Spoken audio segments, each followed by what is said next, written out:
물고기 뱃속에서 배운 것이라는 제목으로 같이 말씀 나누기를 원합니다. 오늘 읽었던 말씀은 요나 2장 말씀입니다. 1장에서 하나님께서 요나라는 선지자에게 말씀하십니다. 어떤 말씀을 하시냐면 저기 저 큰 성읍 니느웨로 가서 나의 말을 전하여라. 그렇게 하나님께서 요나에게 말씀하십니다. 니느웨는 이스라엘의 원수 같은 나라 아수르의 도시입니다. 그래서 요나는 하나님의 말씀에 순종하기 싫어서 니느웨로 가지 않습니다. 하나님 못하겠습니다. 하나님 도저히 하나님의 말씀이라 할지라도 제가 니느웨로 가서 하나님의 말씀을 전할 수는 없겠습니다. 그렇게 하면서 요나는 하나님의 말씀에 불순종하고 도망쳤습니다. 그런데 하나님께서 그런 요나를 가만두셨을까요? 아닙니다. 그때부터 요나의 앞길이 꼬이기 시작했습니다. 사명을 버리고 또 하나님의 말씀을 등 뒤로 하고 자기 길을 가니까 그 앞길이 꼬이더라는 것입니다. 어떤 일이 일어났나요? 먼저 폭풍을 만나게 되었습니다. 요나서 1장 4절 말씀 우리 같이 읽어보겠습니다. 여호와께서 큰 바람을 바다 위에 내리심에 바다 가운데에 큰 폭풍이 일어나 배가 거의 깨지게 된지라. 여호와께서 큰 바람을 바다 위에 내리심에 바다 가운데 큰 폭풍이 일어나 배가 거의 깨질 정도로 강력한 폭풍을 허락하셨다라는 사실입니다. 원래 요나가 가야 될 길이 니느웨였죠. 근데 요나는 완전히 다른 방향인 다시스로 가는 배를 탔습니다. 오늘날의 스페인쯤 되는 것입니다. 그러니까 하나님께서 그 길을 막으시는 겁니다. 내가 가라고 하는 길로 가지 않고 왜 다른 길로 가느냐고 하면서 하나님이 폭풍과 비바람을 보내셔서 거의 배를 다 깨지게 만드는 겁니다. 그토록 막 간섭하는 거죠. 하나님이 간섭하시고 방해하시고 건드리시고 그렇게 하는 겁니다. 내가 사명을 받은 사람인지 내가 어떻게 알 수 있는가? 하나님께서 나에게 어떤 책임을 주셨고 또 어떤 사명을 이루어가고 또 마땅히 해야 할 것이 있어서 맡긴 사람인 줄 어떻게 아는가? 내가 딴청 피울 때 내가 하나님의 일에 또 하나님의 사명에 별 관심 없고 다른 것에 마음이 가 있을 때 하나님이 간섭하신다면 하나님께서는 여러분에게 허락하신 그 사명이 있는 것입니다. 그런 걸 경험하셨나요? 여러분, 내가 해야 될 사명이 있고 또 내가 해야 할 사역이 있고 내가 감당해야 될 일이 있는데 그것을 제대로 하지 못하고 있을 때 하나님께서 여러분에게 간섭하시거나 여러분을 건드리시거나 그런 적이 있나요? 오늘 요나처럼 폭풍을 보내시거나 그랬던 적이 있나요? 그런 것이 있다면 하나님께서 나에게 이 일을 맡기셨구나, 사명을 허락하셨구나, 그렇게 생각해도 되지 않을까요? 저도 딴청 피울 때 하나님께서 저에게 경고하시는 그런 사인을 경험한 적이 있습니다. 제가 아주 특별한 일도 아닌데 제가 생각해 그렇게 큰 아주 잘못도 아닌 것 같은데 하나님께서 간섭하시고 경고하시고 그런 일들이 있었습니다. 주일 저녁에 시간이 있잖아요. 주일 이제 월화수목금 늘 바쁘고 주일 저녁에 짬이 나고 시간이 나지 않습니까? 그래서 가끔씩 2월드에 구경 갔습니다. 네, 가끔씩 2월드에 구경 갔어요. 주일 저녁에 뭐 별빛 축제다, 또 봄 되면 뭐 합니까? 무슨 또 벚꽃 축제다 하면서 이런 거 하지 않습니까? 그러면 가서 구경하는 겁니다. 음식점이 있거든요. 위에 이제 입장권을 끊지 않아도 올라간 음식점은 그냥 들어갈 수 있습니다. 그래서 그냥 음식값만 내면 분위기 좋은 전망 좋은 곳에서 거기서 밥 먹죠. 근데 테라스 쪽에 나와서 이제 놀이기구들이 막 돌아가잖아요. 그러면 또 견물생심이라고, 이런 단어가 여기 맞는지 모르겠지만 견물생심이라고 아닌가요? 놀이기구 돌아가는 거 보고 있으면 눈도 돌아가서 이제 들어가서 야간 이용권 끊고 몇 개 타고 돌아오는 거죠. 그 짧은 시간에. 그런데 딱 처음 갔던 주일 저녁 그날이 그날에 제가 예전에 한번 설교한 적이 있었지만 세별이가 얼굴이 돌아갔다고 제가 말씀드렸지 않았나요? 그게 그 2월대에서 생긴 일입니다. 예. 주일 저녁에 세별이 데리고 밥 먹고 그리고 이렇게 잠시 그렇게 놀이기구 몇 개 탔는데 이렇게 세별 얼굴이 돌아갔어요. 그때 거의 한 달 넘게 이렇게 얼굴이 돌아간 상태로 세별이가 있었거든요. 저는 처음에는 그게 사인인지도 몰랐고 주일 저녁에 그냥 밥 먹으러 왔는데 그리고 놀이기구 몇 개 탔는데 그런 생각이었습니다. 별 그런 연관 짓지를 못했어요. 근데 그 후에도 한 2번 정도 더 주일 저녁에 한 적이 밥을 먹었든 뭐를 보러 갔든 그렇게 해도 1년에 한 번 정도. 그러면 한 2, 3년간에 한 3번 정도 갔겠죠. 주일 저녁에 시간 났을 때.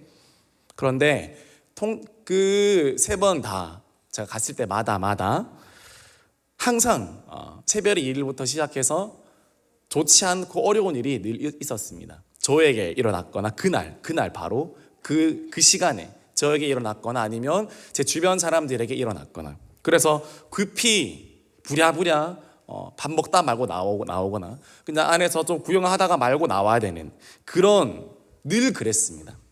뭐 2, 3번, 3번밖에 되지 않았지만 그러니까 주일 저녁에 갔던 모든 순간은 늘 그런 일이 있었어요. 그래서 마지막 3번째 정도 그것을 경험한 순간 하나님이 기뻐하시지 않나 보다 그런 생각이 들었습니다. 이 주일 저녁에 이렇게 놀이공원에 와서 분위기 즐기고 밥 먹고 놀이기구 몇 개 타는 거 하나님이 모르겠어요. 다른 사람한테는 모르겠지만 나한테는 원하시지 않는 것 같다. 그런 생각이 아주 강력하게 제게 들어왔어요. 그리고 얼마 지나지 않아서 평소에 눈에 띄지 않았던 말씀이 제 눈에 들어왔습니다. 이사야 58장 13절 말씀을 같이 읽어볼까요? 시작. 만일 안식일에 내 발을 금하여 내 성일에 오락을 행하지 아니하고 안식일을 일컬어 즐거운 날이라 여호와의 성일을 존귀한 날이라 하여 이를 존귀하게 여기고 내 길로 행하지 아니하며 내 오락을 구하지 아니하며 사사로운 말을 하지 아니하면 이 말씀이 얼마 지나지 않아서 며칠 뒤에 제 눈을 완전히 사로잡았습니다. 그리고 하나님이 저에게 하시는 말씀으로 저는 이것을 받아들일 수 있었습니다. 목회자로서 하나님의 성의를 더 존귀하게 여기길 원하시는구나. 주일 예배 끝났다고 마음 놓고 쉬는 것도 목회자라면 좀 더 조심해야 되고 조금 더 선이 있어야 되는 거구나. 저 스스로 그냥 그렇게 느꼈습니다. 그래서 박 목사 선 지킵시다. 저는 그렇게 느꼈습니다. 그래서 이제는 주일날엔 이 사건이 있고 난 후로 아무리 무슨 시간이 생겨도 저는 이제 주일 저녁에는 놀이공원 같은 데는 가지 않을 겁니다. 앞으로 세배례가 커도 뭐 같이 갈 수 있는 시간이 주일 저녁밖에 없겠죠. 그래도 주일에는 평일은 몰라도 주일에는 성일에는 그런 곳에 가지 않을 겁니다. 왜냐하면 주일날에는 하나님의 성일이기 때문에 그리고 오락을 행하지 아니하고 그리고 내 길로 행하지 아니하는 사사로운 말을 아무리 휴식 시간이라 할지라도 사사로운 인생을 살아가는 시간이 아니기 때문에 하나님께서 기뻐하시지 않는다. 그 마음이 제가 확 와닿았기 때문입니다. 간섭해 주셨습니다. 여러분 어떻습니까? 주일날 정말 오락을 행하지 아니하고 여러분에게 알아듣게끔 하나님께서 말씀하실 겁니다. 이 주일을 어떻게 보낼 것인지 그리고 목사님께서 또 가족 세일도 하라고 하시고 그렇게 말씀하시는데 그것이 주일을 거룩하게 보내는 것입니다. 사사로운 생각과 사사로운 오락과 사사로운 내 욕구를 채우는 시간들이 아니라 사실 주일 저녁이 제일 일주일 중에 제일 뭔가 그 스케줄이 별로 없는 시간이잖아요. 그러나 그럼에도 불구하고 그 시간을 가장 완전하게 하나님께로 올려드리라. 그것이 하나님께서 저희에게 요구하시는 그런 일이 아닐까 생각해 봅니다.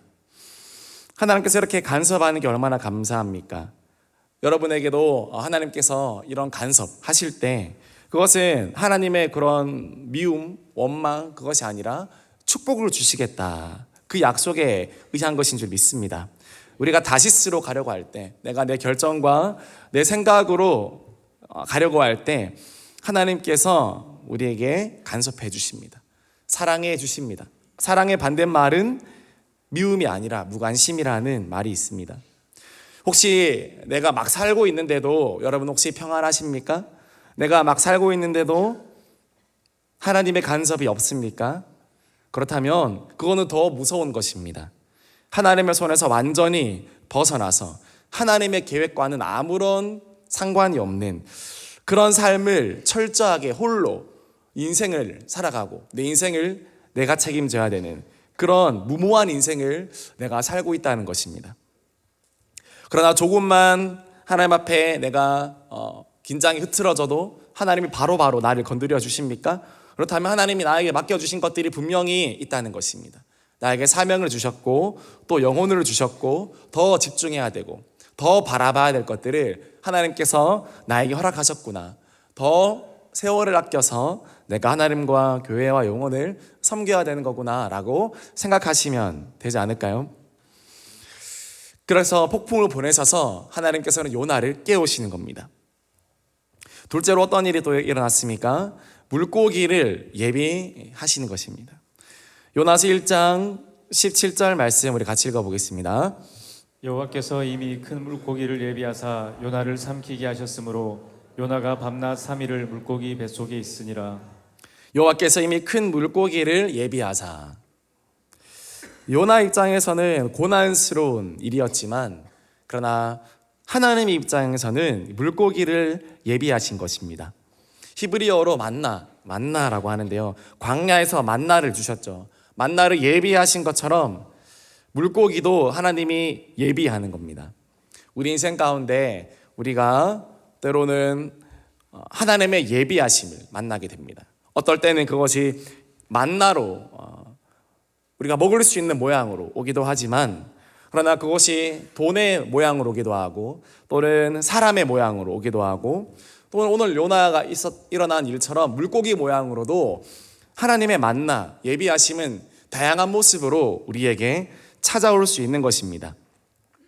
그것이 어떤 모양이든지 간에 또 내가 느끼기에 어떻게 느껴지든 그것이 하나님의 만나이고 하나님의 예비하심이라면 그것이 아무리 어렵고 힘든다 할지라도 그것이 우리에게 큰 축복이 되는 줄 믿습니다.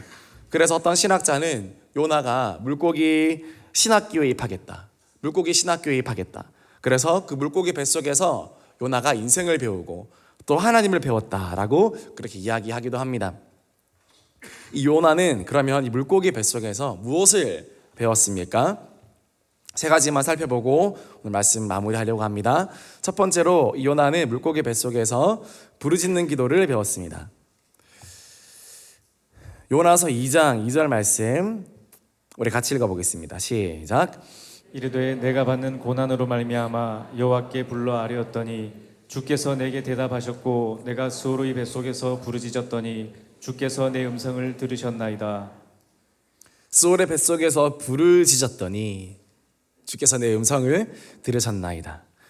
현대인의 성경을 봐도 이렇게 말씀합니다. 내가 고통 중에 주께 부르짖었더니 라고 말씀하고 있습니다. 오히려 이 부르짖었다라는 말을 더 앞세워서 표현하고 있는 것을 보게 됩니다. 물고기 뱃속에 계시니까 간절한 기도가 터져 나오는 겁니다. 얼마나 황당할까요?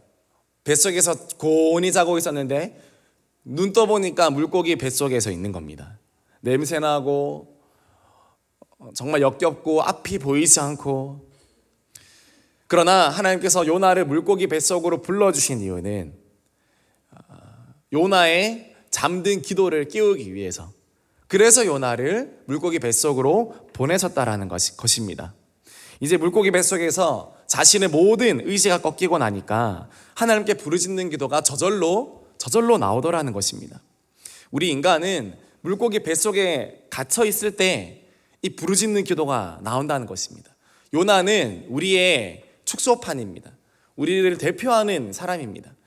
우리가 이렇게 하나님 앞에서 또 딴청 부리고 또 내 고집을 부리고 또 내 뜻을 주장하면서 또 이렇게 저렇게 빠져나가려고 할 때 하나님께서 우리를 물고기 뱃속으로 가두셔서 도망갈 수도 없고 다른 아무것도 할 수 없게끔 기도 외에는 할 수 없는 상황으로 우리를 몰아가실 때가 있다라는 것입니다. 그것이 바로 물고기 뱃속입니다.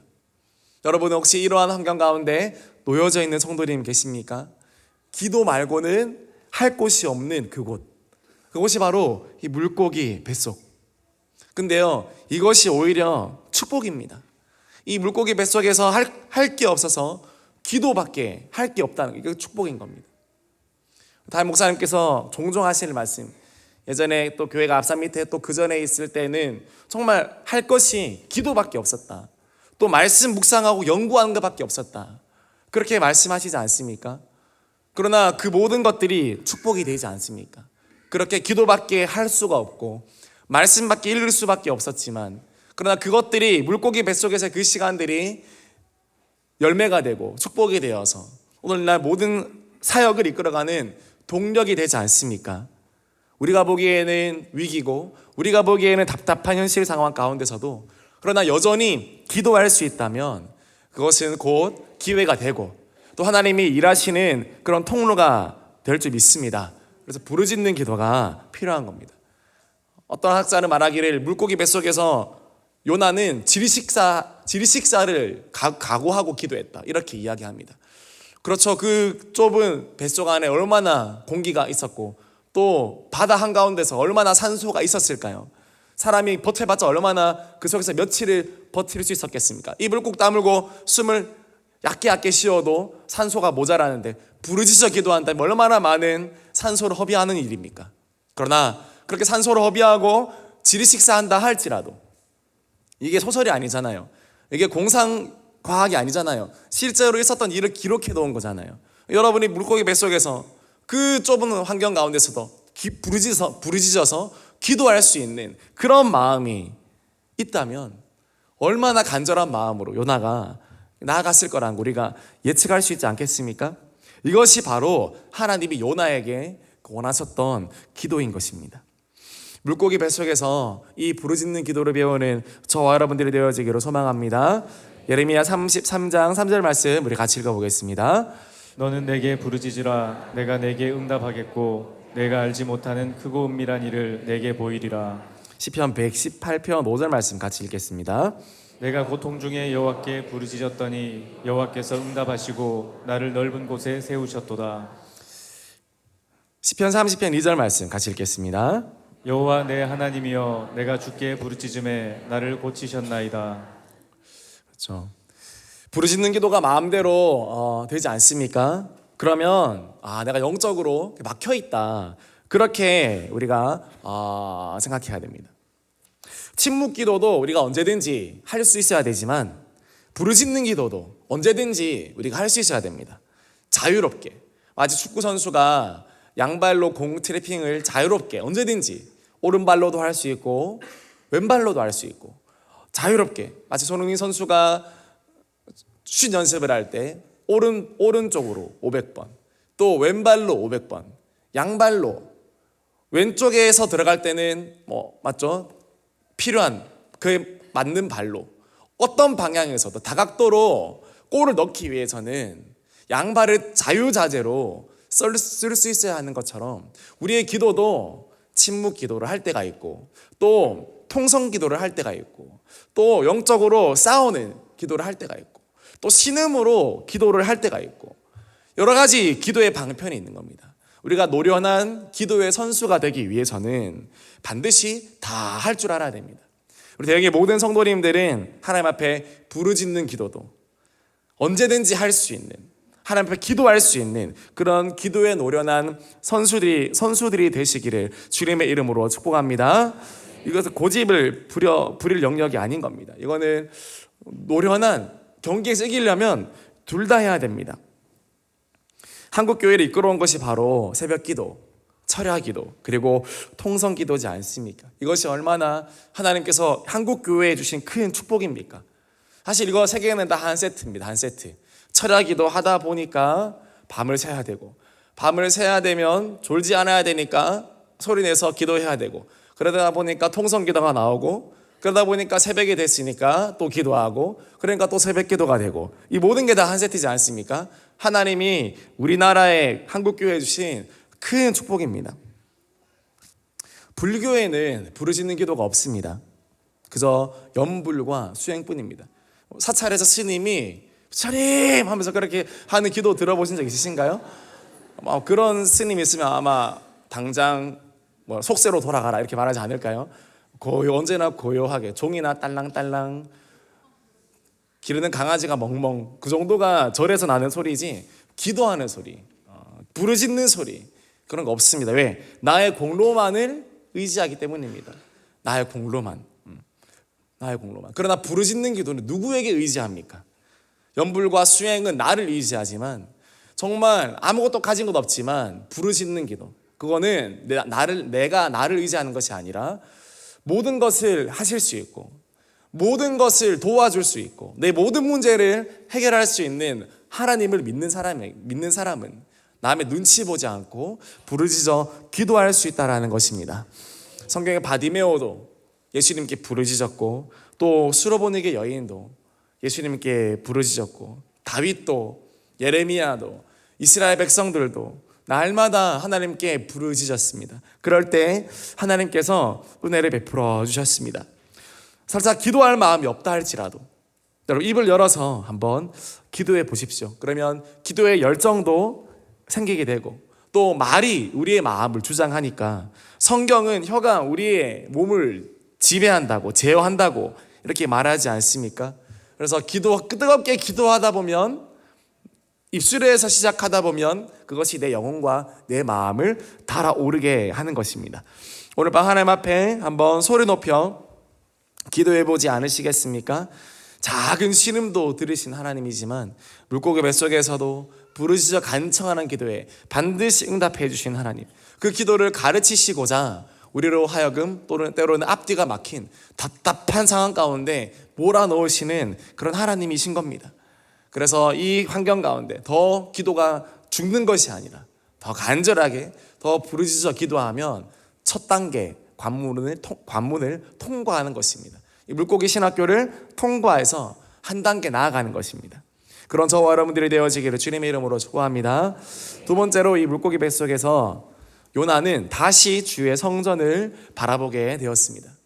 요나서 2장 4절 말씀 우리 같이 읽어보겠습니다. 내가 말하기를 내가 주의 목전에서 쫓겨났을지라도 다시 주의 성전을 바라보겠다 하였나이다. 다시 주의 성전을 바라보겠나이다 하였나이다. 이것이 요나의 고백입니다. 왜냐하면 그의 삶이 근본적으로 들어가면 성전을 바라보는 삶에서 멀리 떨어져 있었기 때문에 그렇습니다. 그의 삶이 바닥을 치고 하나님께로부터 도망간 이유는 그가 성전을 바라보지 않았기 때문에, 주님의 교회를 바라보지 않고 주님의 교회에 등을 지며 살아왔기 때문에, 그래서 그가 지금 이런 고백을 하게 된 겁니다. 하나님, 제가 이때까지 주님의 교회를 바라보지 않았군요. 제 온 삶의 태도와 제 온 삶의 방향이 주님의 교회를 향해 있지 않았군요. 주님의 교회를 바라보지 않았군요. 주님의 몸된 교회, 주님의 임재하심이 가득한 성전을 향하지 않았군요. 오히려 세상의 화려한 바벨탑으로 나아갔고, 화려한 저 다시스로 제가 눈을 돌렸군요. 그렇게 요나가 회개하게 된 것입니다. 결국 우리 삶의 문제는 무엇입니까? 주님의 성전을 바라보지 못하게 하는 그것에 있습니다. 오늘날 여러분들로 하여금 교회를 생각하지 못하게, 또 주의 성전을 바라보지 못하게 하는 것은 무엇입니까? 교회보다 더 우선시되는 그런 관계, 교회보다 더 우선시되는 그런 나의 욕구들, 하나님 나라보다 더 우선시되는 그런 나의 영역들, 그것들이 다 주님의 성전을 바라보게 하지 못하게 하는 것입니다. 그리고 그것들이 하나둘씩 쌓이게 되면 어느덧 나의 영혼은 질식되어 가고, 나도 모르는 사이에 기도가 죽어지고 하나님 앞에 다른 방향으로 다시스로 나도 모르게 나아가는 그런 인생을 살게 되는 겁니다. 다시 교회로 우리의 방향을 틀어서 하나님의 성전으로 우리가 향하기를 주님의 이름으로 축복합니다. 요나서 1장은 요나가 도망친 내용입니다. 그러나 우리가 읽은 오늘 요나서 2장은 요나가 돌아오는 장면입니다. 하나님께로 다시 달려오는 그런 장면입니다. 인생의 방향을 바꾸는 그런 장면입니다. 하나님이 왜 우리를 물고기 뱃속에 가두어 놓으실까요? 방향을 바꾸라고. 메타노이아라는 말인데 이거는 회개할 때 주로 쓰는 말입니다. 인생의 방향을 바꾸는 것. 내가 회개하고 하는 거는요, 단순히 잘못했습니다, 그렇게 말하는 수준이 아닙니다. 완전 내 고개를 돌리는 겁니다. 내 몸을 완전히 비틀어서 돌아서는 것입니다. No turning back이라는 찬양도 있지 않습니까? 세상을 향해 등졌다면 다시는 내가 세상을 향해 바라보지 않겠다. 끝까지 내가 주님을 바라보겠다. No turning back. 내 방향을 한결같이 주님께로 향하겠다. 이런 믿음의 고백이 있어야 되지 않겠습니까? 이것을 하나님께서 요나에게 원했습니다. 내가 가라는 대로 안 가고 자꾸 다시스로 가고 다른 방향으로 가고, 그러나 다시 일으켜서 다시 돌이켜서 주님께로 나아가는 저와 여러분들이 되어지기를 소망합니다. 다시 하나님께로 달려와야 할 영역, 여러분 무엇입니까? 주님의 교회로 다시 달려 나와야 할 분 또 계시지 않습니까? 죄의 길목에서 우리 돌이켜야 할 우리 또 형제 자매들도 있지 않습니까? 그렇지 않다면 계속 물고기 뱃속에서 우리는 갇혀서 앞뒤가 막힌 그곳에서 우리는 갈 길을 잃을 것입니다. 탕자가 일어나서 다시 하나님께로 나아왔던 것처럼, 요나가 다시 하나님께로 향했던 것처럼, 우리도 다시 주님의 성전을 향해서, 주님의 그 뜻을 향해서, 주님의 사명을 향해서 우리가 달려나와야 됩니다. 주님은 구약 시대에도 또 신약 시대에도 성전을 항상 바라보게 하셨습니다. 주님의 교회를 바라보게 하셨습니다. 그것이 하나님의 뜻이기 때문입니다. 그럴 때 주님의 뜻을 알게 되기 때문입니다.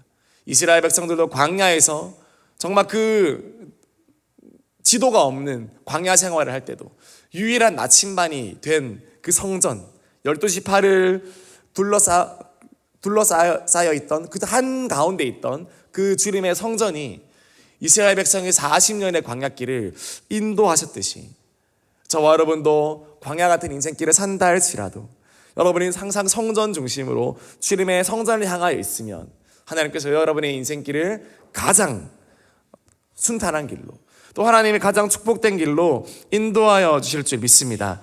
그것이 가장 행복한 삶이라는 것을 기억하시고 다시 한번 주님을 향하여 돌이키는 저와 여러분들이 되어지기를 주님의 이름으로 축복합니다.